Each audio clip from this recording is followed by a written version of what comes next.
Hello, buddy. Welcome back to Tin Man's Court Channel. I'm your host, Jeffrey Tin Man Taylor. Today, I'll be reacting to some more scary story channels for y'all. And the first one is Chilling Tapes. And the video that I'll be reacting to is 3 True Airbnb Horror Stories. So without further ado, I'm going to turn these lights off, move the camera up here for you guys, and let's get this reaction on the road and in the bag, shall we? Well, good. Okay, here we go.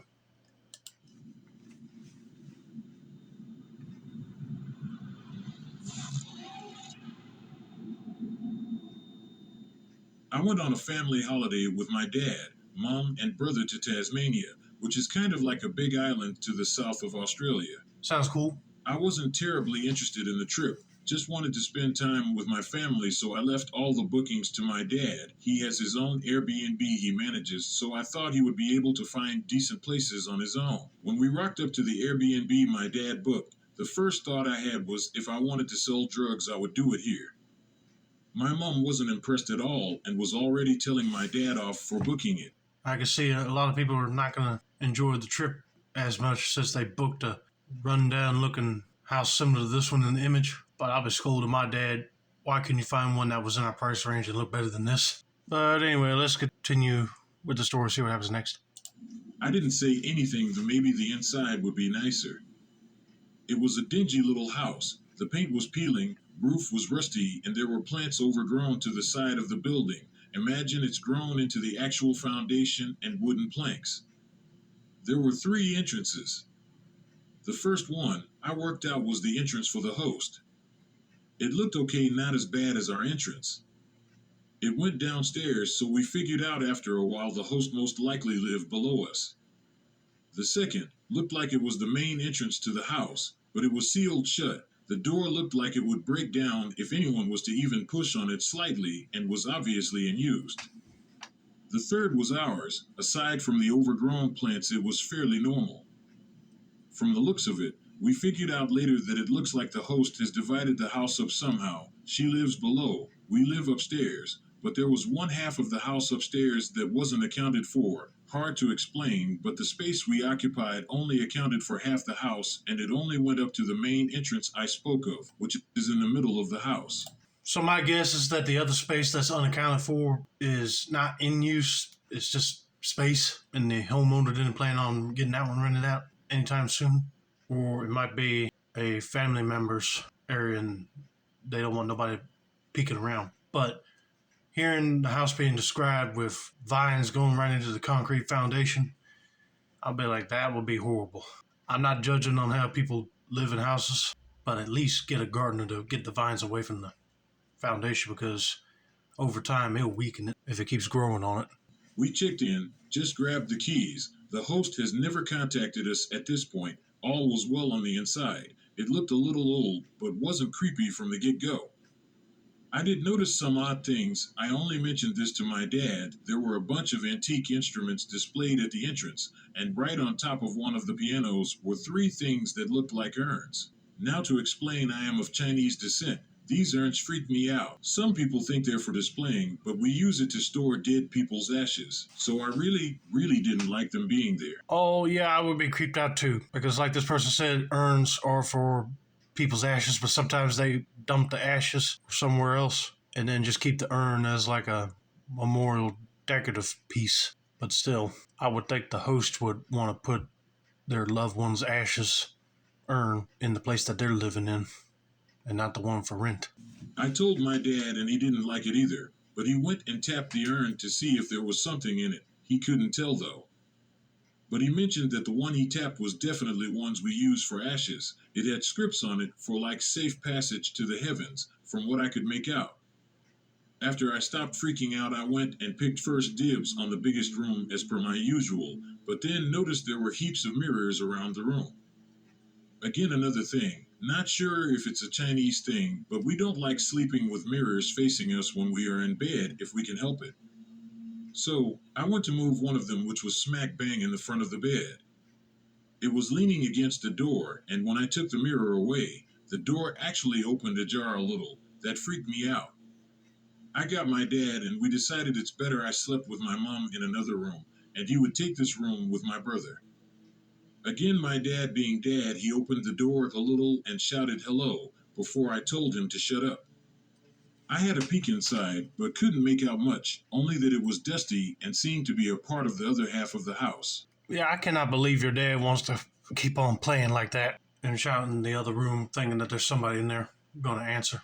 But if it's dusty, I don't think nobody's living in there. My dad soon after put a chair and his suitcase on top of it, in front of the door to keep it shut. Fast forward to that night. Everyone was sleepy and went ahead to bed. I stayed up a little because I had some emails from work to catch up on and went to work in the living room area. Okay.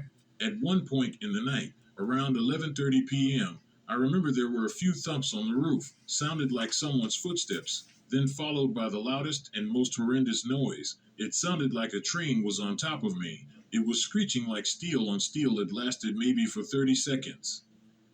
I literally froze at that point, didn't know what to do, thought my dad would come check on me, but no one ever did.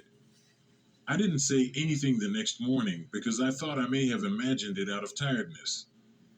The following night, same thing again, except I was in bed this time, just got into it so not asleep yet. It was around the same time that the same exact noise started up again. My mom woke up but was frozen like me. Dad came to check on us, and we were all just frozen there listening to this noise, wondering what the hell it was. Well, I can tell you right now, it ain't Santa Claus. But seriously, I'll be wondering too what in the world that is. Maybe a prowler walking on top of the roof, but why would he be doing it night after night? If that kept happening, I'd be like telling the Airbnb host to check it out, or I'm packing up and leaving. After it stopped, we were freaked out, but managed to shrug it off and went to sleep. Before I fell asleep, I remember hearing some faint thumps that stopped shortly after it started. The next morning, we kind of had a meeting of some sorts to discuss this. This is when I told them about the night before. We were extremely unsettled at this point, and luckily, it was checkout day. We just got the hell out of there. We never found out what it was.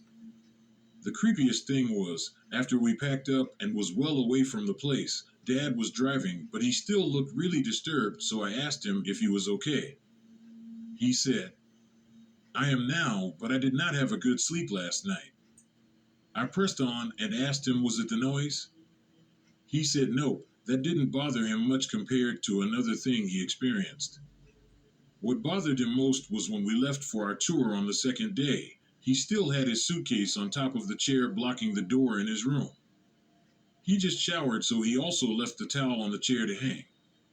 He said when we came back, he noticed the door was slightly ajar. The chair had moved slightly and the towel was on the floor, as if someone tried to push it from the other side, but unsuccessfully after they noticed there was a lot of stuff on the other end.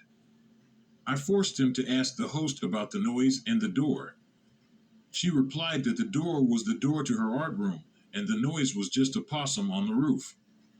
I do not believe her. The noise was not something an animal or even a human can make. Possum my foot. If they were hearing a loud banging noise like right on top of the metal roof, that had to be a heavier animal than a possum. I still think it was somebody prowling around on the roof maybe. But then she would say that the room was her art studio. I don't buy that either, because if it's dusty and nobody's using it, why would you say that? And there wasn't no art in there to begin with, from what they can see. So this person must have had someone else down there that was trying to get out but couldn't, since the chair was in the way. Maybe to rob this family of their personal belongings or kidnap one of them. I don't know. But that is very fishy, since that Airbnb host is not telling the truth on things. But I'm glad they're out of there. So let's get to story number 2.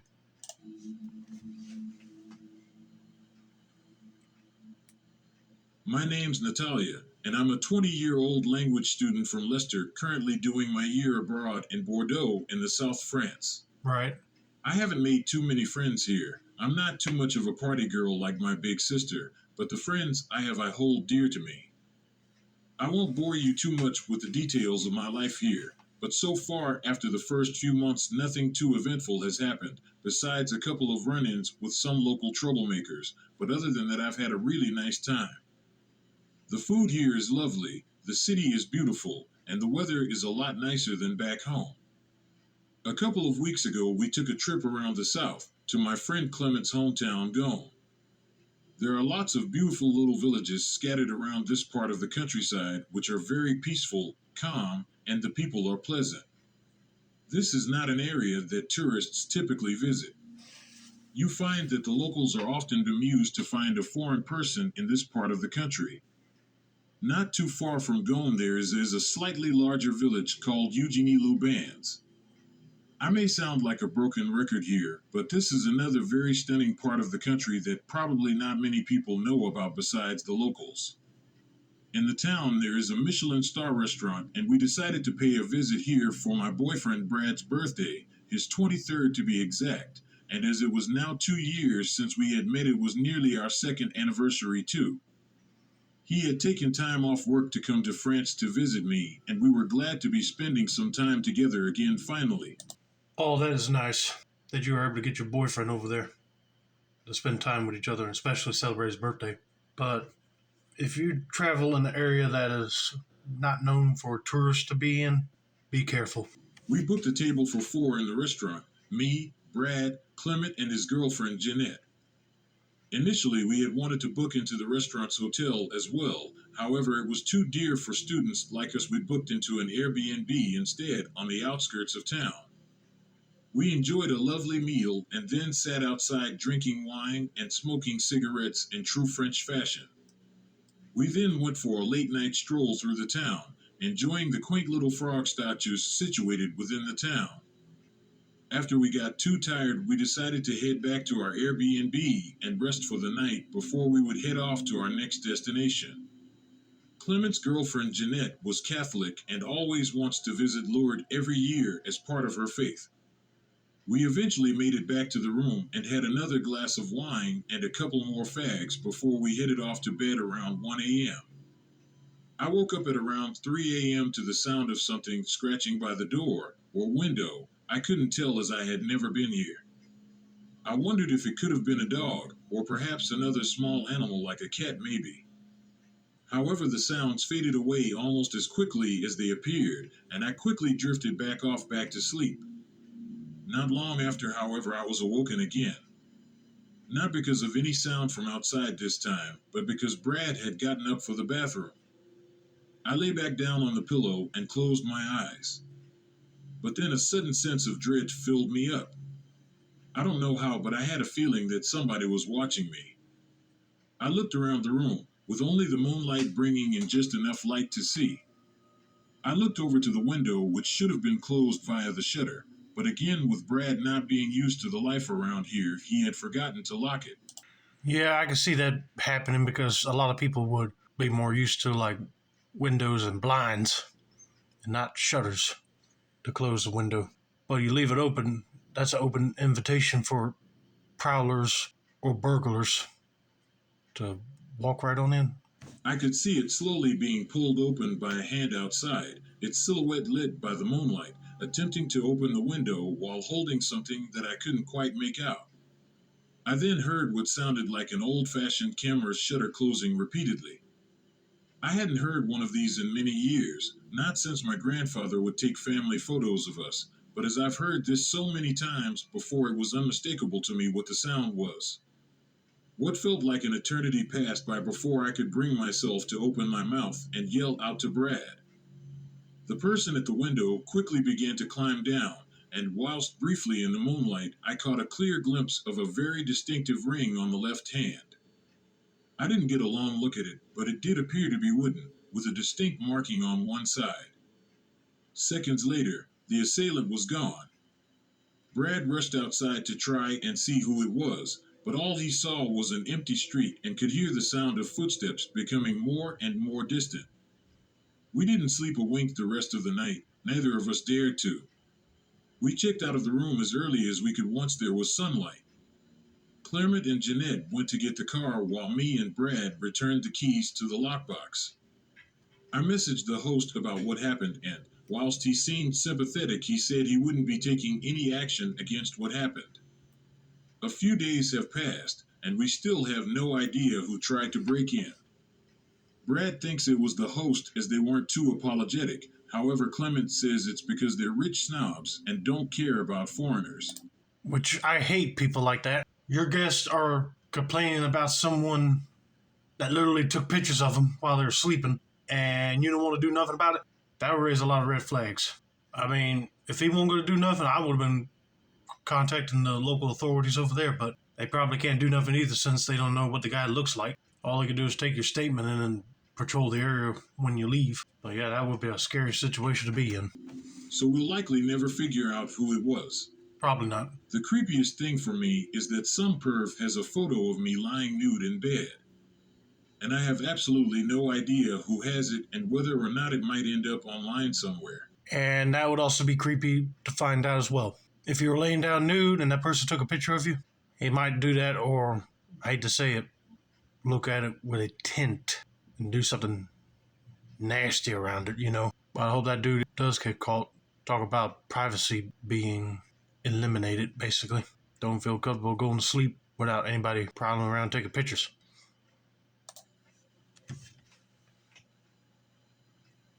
So me, my boyfriend, his best friend, and his girlfriend drove up to Big Bear Lake. Then a day later, another friend of ours drove up, and he was supposed to sleep downstairs, and couples sleep upstairs since there's only 2 bedrooms. The first night we stayed there was kind of creepy because the cabin was pretty remote, and of course there's absolutely no lights outside. It is the woods with coyotes howling and bears, but nonetheless completely normal activity. The next day, around 12 a.m., my boyfriend and I are in bed when suddenly our friend sleeping downstairs comes banging on the door, freaking out, saying he saw shadows in the woods and that the motion light came on and there was thumping outside. We got a little freaked, but my boyfriend gets out of bed and checked the entire cabin and even goes outside. Nothing. We go up to the other couple's room where there's a porch with sliding glass door that looks out to the woods. It's important to note that I am a naturally very anxious and scared person, while my boyfriend is a rock. Well, that's good to know because he'll definitely take care of you if you get anxious and scared in a heartbeat, unless someone comes out of the woods and scares the crap out of him. But that would be creepy to hear from one of your friends saying that the motion lights came on and heard a bunch of thumping, tapping noises, and there's nobody out there. Makes you wonder who or what it is. He is calm and logical while I tend to jump to the worst scenario. My boyfriend goes over to check the last place in the cabin. At this point, I'm terrified. My boyfriend is 180 pounds CrossFit coach, and to see a big guy like that scared is nauseating. He locked the door and backed away slowly. He quietly says there's a large man standing outside staring at us. He's just standing in the woods looking at us. At this point, I'm thinking he's playing with me. He looks at me and says, "Go lock the door." That's when I knew he was serious. Everyone is freaking out. I run and lock the door behind us, and we all decide to stay in the room to keep an eye out. It's the middle of summer, and it's really hot, but we refuse to open a window. I'm so scared, but trying not to show it as everyone else seemed to have calmed down. About 30 minutes go by and nothing happens. I get annoyed with the heat and the fact that there's 5 people in a tiny room and 3 of them are men, so my boyfriend and I go back to our room. I'm still pretty spooked, so my boyfriend tries to cheer me up. At this point, it's about 1:30 a.m. I told him I was too scared to sleep with the lights off. He tells me that's totally fine and he understands, so we just lay with the lights completely on. Finally, I start drifting to sleep when I hear a thud. I sit up and look at my BF. He looks at me. Then the power cuts. I immediately start sobbing. I'm trembling and I can't see anything because it is pitch black.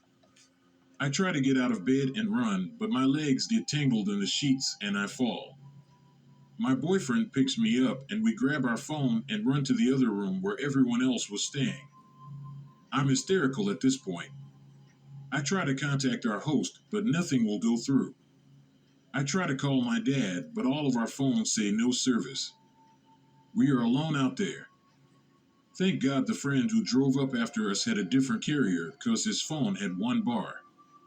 So he calls the local sheriff. I realize now it's a bit of an overreaction, but at the time we thought we were gonna die. He's on the phone with the sheriff and they transfer us to the utilities company. We give the address and they tell us that we are too far in the woods and they don't cover that area. At this point, we are wondering if the entire area has no power or if the man outside had just cut our power. I cry more and we call 911 to report suspicious activity and a power outage. They send the fire department. A few hours go by, it's 3 a.m., and suddenly the power comes back on. We fall asleep, and the next day we talk to some locals of the area. We told them our power went out, and he said that was strange and shouldn't have happened. He told us the only reason that happens out here is because of a snowstorm. He said he couldn't explain it. So to the man in the woods who might have cut our power, let's not meet. Yeah, I hope they don't meet up with that dude. That'd be scary. I'd be wondering, what does he want? To cause panic? Well, he achieved it. And I cannot believe that they called the sheriff's department and they dispatched them to a power utilities company. And they said they couldn't cover that area. And then when they dialed 911, they got firefighters and some other people to help get the power back on. They should have just done that. But thank God that man did not come out of the woods to not only cut the power, but break into the house and grab one of them or rob them of their valuables, because that would have been a worse nightmare scenario. But anyway, I hope you guys enjoyed this video. Don't forget to like, subscribe, turn on post notifications for more chilling tapes, reactions like this. This has been another successful installment of the Tin Man Score channel. I'm your host, Jeffrey Tin Man Taylor, and that's a wrap. And have a nice day, y'all.